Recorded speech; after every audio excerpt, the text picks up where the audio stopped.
என்ன இந்த மாதிரி ஒரு வீடியோவில் கண்டிப்பாக பார்த்துக்க மாட்டீங்கன்னு நினைக்கிறேன். ஏன்னா நான் வந்து எந்த ஒரு படத்துக்கும் இது வரைக்கும் ரிவ்யூ கொடுத்ததே இல்லை.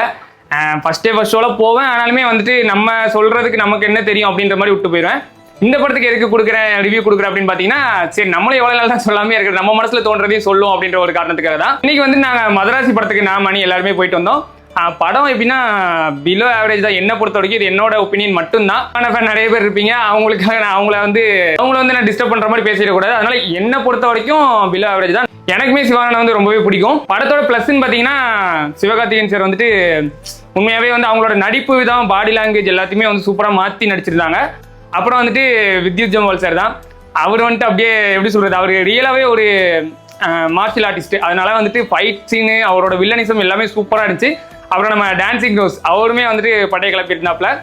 என்ன ஒரு எதிர்பார்ப்பு மிஸ் ஆயிடுச்சுன்னா, ஏஆர் முருகதாஸ் சாரோட படம், அதனால கொஞ்சம் மாசா கதை அப்படி இப்படின்னு சொல்லிட்டு ட்விஸ்ட் அதுல நிறைய இருக்கும் அப்படின்னு சொல்லிட்டு எதிர்பார்த்தது மிஸ் ஆயிடுச்சு. ஒரே ஒரு விஷயம், பிடிச்ச விஷயம் என்னன்னா, சிவகார்த்திகேயன் சார் வந்து ஒரு லவ்வுக்காக என்ன வேணா பண்ணக்கூடிய ஒரு ஆளா காமிச்சிருப்பாங்க.